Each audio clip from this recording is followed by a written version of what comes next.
Kalau kita bicara tentang Korea, apa sih yang terlintas dalam pikiran? Fashion, makanan, musik, bahkan dramanya. Memang saat ini Korea Selatan menjadi pusatnya fashion dunia. Dan juga orang-orang Indonesia juga banyak yang fashionnya ya berkiblat pada seperti di Korea Selatan gitu. Ya, kemudian memang selama ini Korea juga dipuji-puji oleh Bank Dunia dan IMF sebagai salah satu contoh jalan keberhasilan jalan kapitalisme di Asia dan dijuluki menjadi salah satu macan Asia.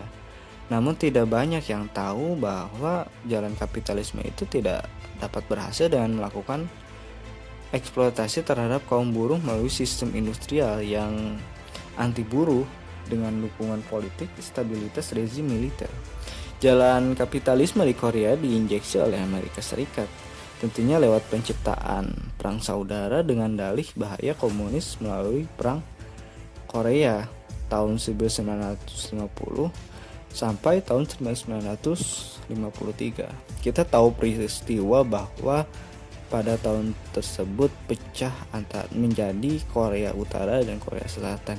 Dan ini bukan murni karena perang saudara, memang ini sudah disetting Amerika itu sendiri gitu. Dan sejak saat itu berbagai rezim di Korea Selatan sudah memilih Amerika sebagai patron ideologi dalam strategi perang dingin menghadapi komunisme Cina. Masa pasca kolonial di bawah payung Amerika ternyata tidak membawa Korea ke jalan demokrasi seperti demagogi pemerintah Amerika Serikat, tapi kepada kudeta militer di bawah pimpinan Jenderal Park Chung-hee pada tahun 1961. Sejak saat itu maka dimulailah otoritarisme menuju ekonomi pasar bebas.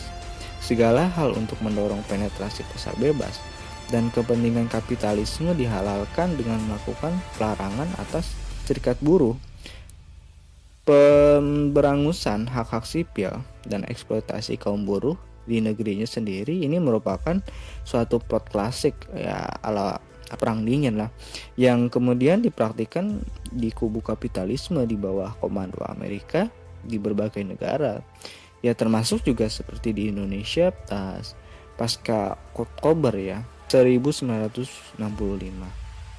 Perkembangan pesat ekonomi Korea dimulai pada tahun 1970. Industrial yang berorientasi pada ekspor mulai menjadi strategi utama jalan kapitalisme. Strategi ini menciptakan kelas buruh dalam jumlah masif di berbagai kawasan industri dan mentransformasi masyarakat yang agrikultur secara mendasar. Untuk melicinkan jalan itu, tentu saja kaum buruh harus dilucuti kekuatannya.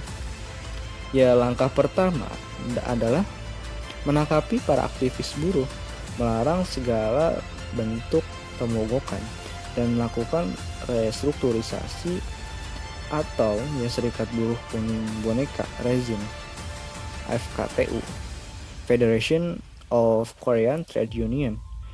Restrukturisasi serikat buruh ini dilakukan oleh Korean Central Intelligence Agency, Dinas Intelijen Korea tentunya, yang ditugaskan untuk menyeleksi dan mengangkat para pimpinan serta kepengurusan serikat buruh.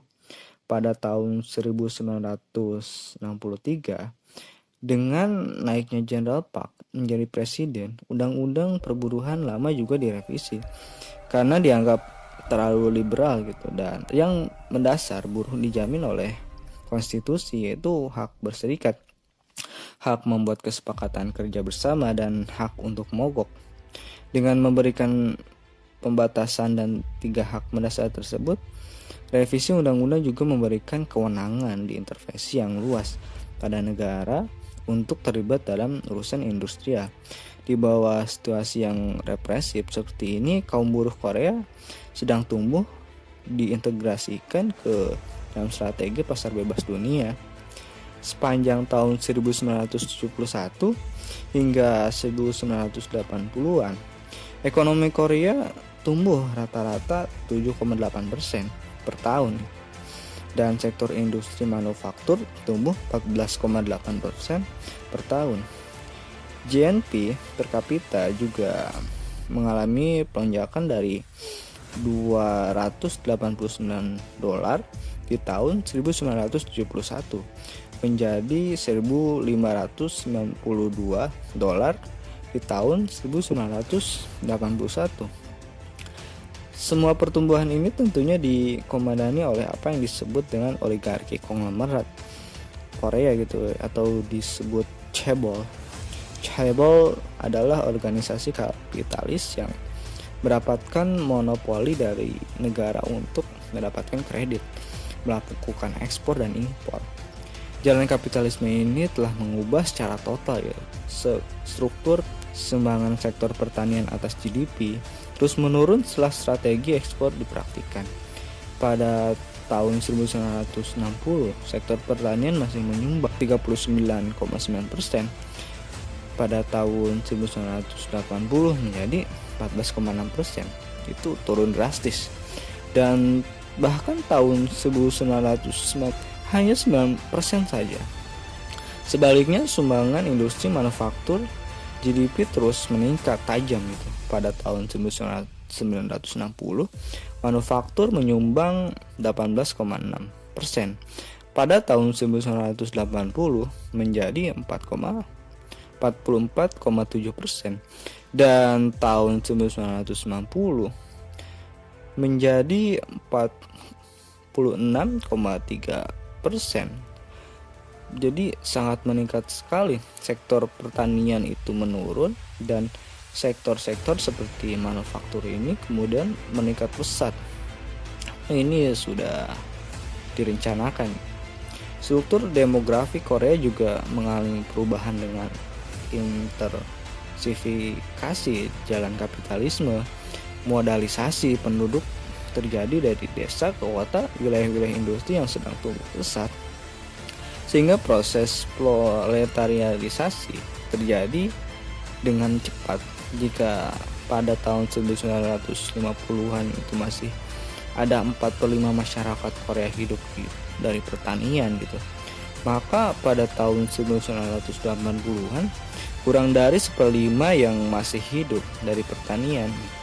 Diperkirakan sekitar 5,9 juta orang dari pedesaan pindah ke kota antara tahun 1966 hingga tahun 1975, dan sekitar 11 juta orang meninggalkan pertanian.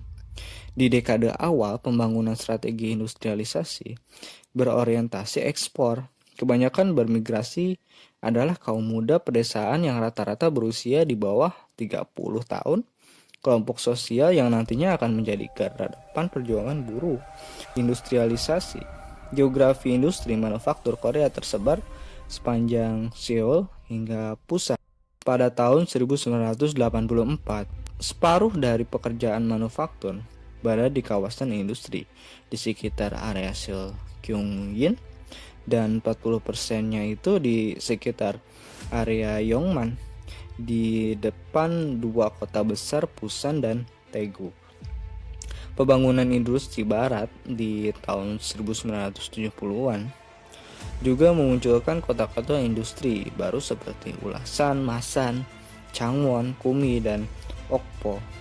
Seluruh industri ini dibangun di kawasan industri yang disediakan oleh negara. Dengan begitu, konsentrasi kaum buruh juga terjadi di sekitar kota-kota dan wilayah industri tersebut.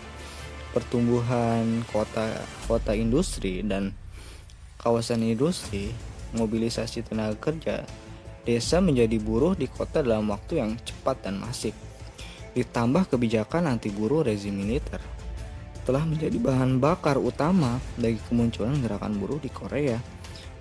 Geografi industri berkaitan dengan pusat-pusat kekuatan politik. Korea juga menjadikan gerakan buruh semakin strategis untuk mengalahkan lawan yang penindasan kehidupan mereka di pusat-pusat kekuatan politik. Yaitu mungkin secara singkat mengenai masuknya kapitalisme di Korea ya. Ya tentu saja kita harus mengetahui apapun kondisi di dunia ini pasti akan ada hubungannya dengan kapitalisme. Intinya jangan hanya melihat sesuatu itu gemerlapnya dari luar, ya